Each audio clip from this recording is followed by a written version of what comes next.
नमस्कार। चलिए आज बात करते हैं एक ऐसी चीज के बारे में जिसे हम रोज इस्तेमाल करते हैं, पर शायद ही कभी रुककर सोचते हैं कि ये आखिर है क्या। जी हाँ, हम बात कर रहे हैं वेबसाइट्स की। सोचिए जरा, हम रोज कितनी ही वेबसाइट्स पर जाते हैं, कभी न्यूज़ पढ़ने, कभी दोस्तों से बात करने, तो कभी कुछ खरीदने के लिए। लेकिन क्या कभी सोचा है कि पर्दे के पीछे ये सब काम कैसे करता है? चलिए आज इसी सवाल के जवाब की तह तक चलते हैं। तो सबसे पहले इसकी परिभाषा क्या है? बिल्कुल सीधी सी बात है। एक वेबसाइट असल में कई सारे वेब पेजों का एक कलेक्शन है। ठीक वैसे जैसे किताब में बहुत सारे पन्ने होते हैं। हर वेबसाइट का अपना एक यूनिक एड्रेस होता है जिसे हम डोमेन नेम कहते हैं, जैसे google.com। और ये सारा का सारा कंटेंट एक बहुत पावरफुल कंप्यूटर पर रखा होता है जो 24 घंटे चलता रहता है, जिसे वेब सर्वर कहते हैं। ठीक है, अब आते हैं सबसे मजेदार हिस्से पर। असल में वेबसाइट्स को उनके काम करने के तरीके के हिसाब से दो बड़े ग्रुप्स में बांटा जा सकता है। इसे समझने का सबसे आसान तरीका यह है, एक स्टैटिक वेबसाइट को समझिए एक छपे हुए पोस्टर या ब्रोशर की तरह। उसका कंटेंट एकदम फिक्स होता है, कोई भी उसे देखे, जानकारी हमेशा वही रहेगी। दूसरी तरफ एक डायनामिक वेबसाइट एक लाइब्रेरियन से बात करने जैसी है। ये हमारी जरूरत के हिसाब से जानकारी देती है, मतलब हर किसी का एक्सपीरियंस एकदम अलग और पर्सनल होता है। अब यहाँ देखिए, इन दोनों के बीच का तकनीकी फर्क बिल्कुल साफ है। स्टैटिक साइट्स में कंटेंट पहले से बना बनाया रखा होता है, जबकि डायनामिक साइट्स क्या करती हैं, वो हर बार डेटाबेस से ताज़ा जानकारी खींचकर एक नया पेज बनाती हैं। और यही वो फर्क है जो तय करता है कि किस काम के लिए कौन सी साइट बेहतर है। स्टैटिक साइट्स आमतौर पर ज़्यादा तेज, सस्ती और सेफ होती हैं, जो पोर्टफोलियो के लिए बढ़िया है। वहीं डायनामिक साइट्स ज़्यादा पावरफुल होती हैं और एक पर्सनलाइज्ड एक्सपीरियंस देती हैं, जैसा कि ऑनलाइन स्टोर्स के लिए चाहिए होता है। तो अब जब बुनियादी बातें समझ आ गई हैं, तो क्यों ना वेब की एक छोटी सी सैर की जाए और इन दोनों तरह की वेबसाइट्स को असल दुनिया के उदाहरणों से पहचाना जाए। तो हमारा पहला पड़ाव है स्टैटिक वेबसाइट्स की दुनिया। ये वो वेबसाइट्स हैं जिनका एक ही मकसद होता है, एक तय जानकारी को बिल्कुल साफ तरीके से पेश करना।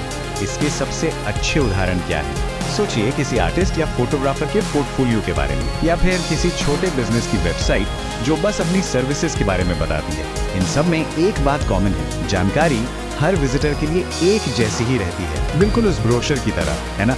चलिए अब इस टूर के दूसरे हिस्से में चलते हैं। यहाँ हम उन वेबसाइट्स को देखेंगे जो पूरी तरह से यूजर के एक्शन और पर्सनल कंटेंट के इर्द गिर्द घूमती हैं। डायनामिक वेबसाइट्स का शायद सबसे बड़ा और सबसे कॉमन उदाहरण है ऑनलाइन शॉपिंग स्टोर्स, यानी ई-कॉमर्स वेबसाइट्स। जरा Amazon या Shopify के बारे में सोचिए। जब हम इन पर जाते हैं तो प्रोडक्ट्स की कीमतें स्टॉक में हैं या नहीं, और वो सुझाव जो सिर्फ हमारे लिए होते हैं, ये सब लगातार बदलते रहते हैं। ये सब रियल टाइम डेटा और हमारे एक्शन के आधार पर होता है। यही तो इसे पूरी तरह से डायनामिक बनाता है। ई-कॉमर्स के अलावा और क्या है? बिल्कुल सोशल मीडिया। ये वो प्लेटफॉर्म्स हैं जो लोगों को जोड़ने और कंटेंट शेयर करने के लिए ही बने हैं। फेसबुक या ट्विटर की न्यूज़ फीड के बारे में सोचिए, वो तो डायनामिक कंटेंट का सबसे बेहतरीन उदाहरण है।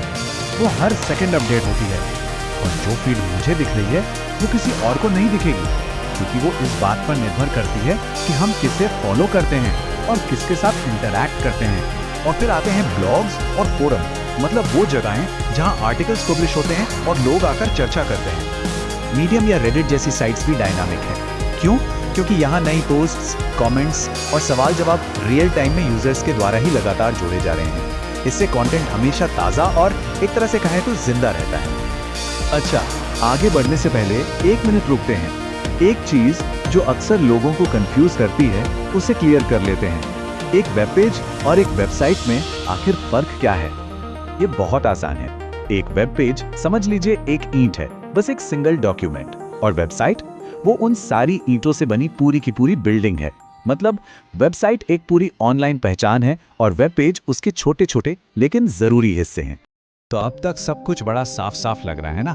स्टैटिक एक तरफ, डायनामिक दूसरी तरफ। लेकिन अब कहानी में एक छोटा सा ट्विस्ट है। वेब हमेशा बदलता रहता है और अब इन दोनों के बीच की लाइन थोड़ी धुंधली हो गई है। इसका मतलब क्या हुआ?